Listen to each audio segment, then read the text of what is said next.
imaginary friends. I apologize for my lack of online activity for the past 3 weeks. As you can see, I look all proper and businessy because I just went to this alumni dinner hosted by my university, and it's just so nice to meet Canadians after a month in Paris.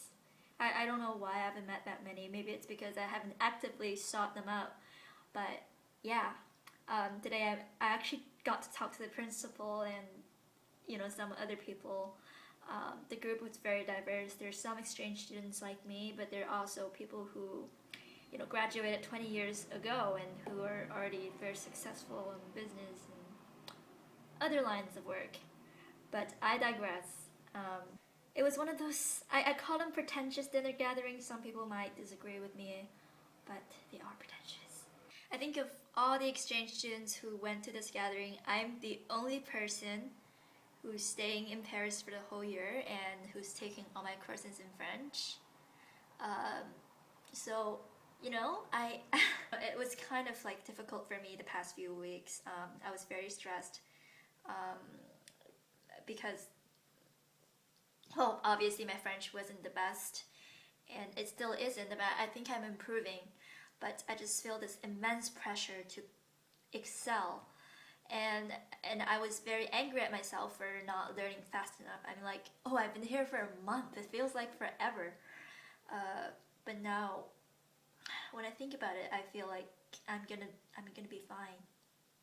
So I guess whoever's watching this must be very interested in knowing how my courses are. Well, I'll say this. Whenever I do something wrong or like whenever I do something differently, it's always attributed to the fact that I'm an anglophone.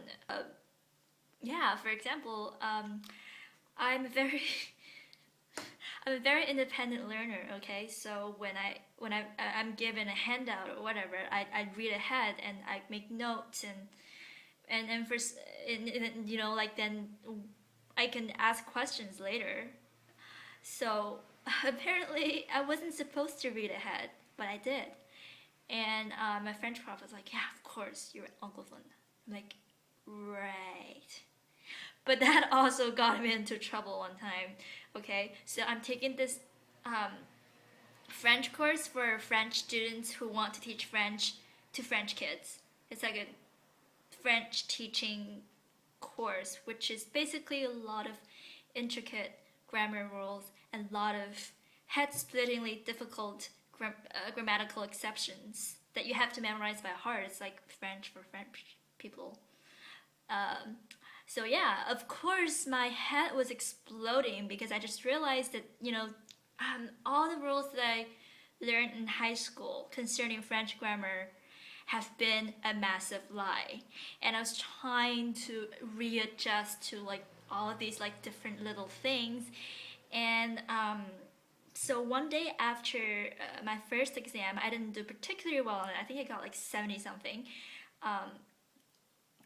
And after we went over the questions, I just gave out a sigh of relief. And it wasn't really that obvious.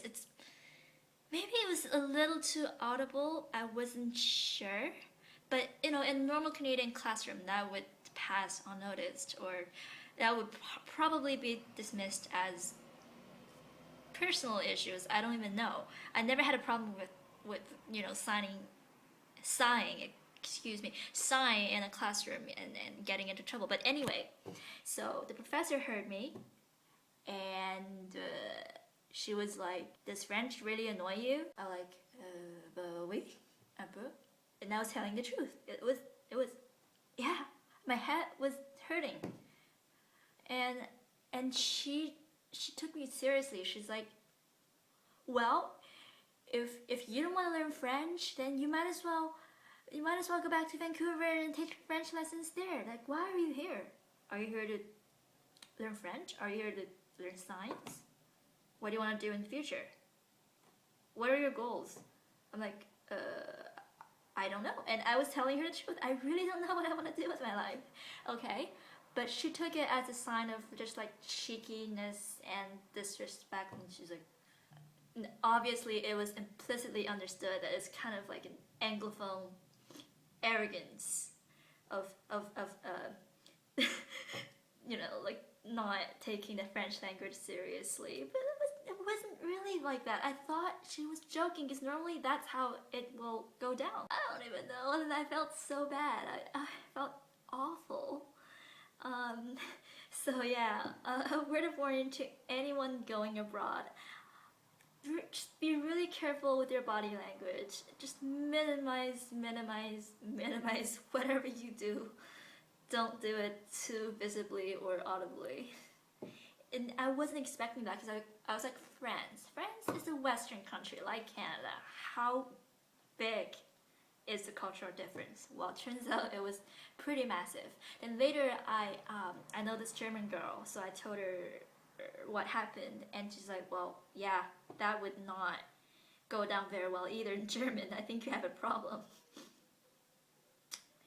I mean, I'm used to being the class clown from time to time, but my intention was never to undermine the authority of the teacher, because that's just a very immature, bratty thing to do. I never do that. And I really love learning, and I picked that course on purpose because I want to learn. And yeah, that was kind of like the worst thing that happened to me so far. But now I think the prof kind of forgot all about it. Like, all is well.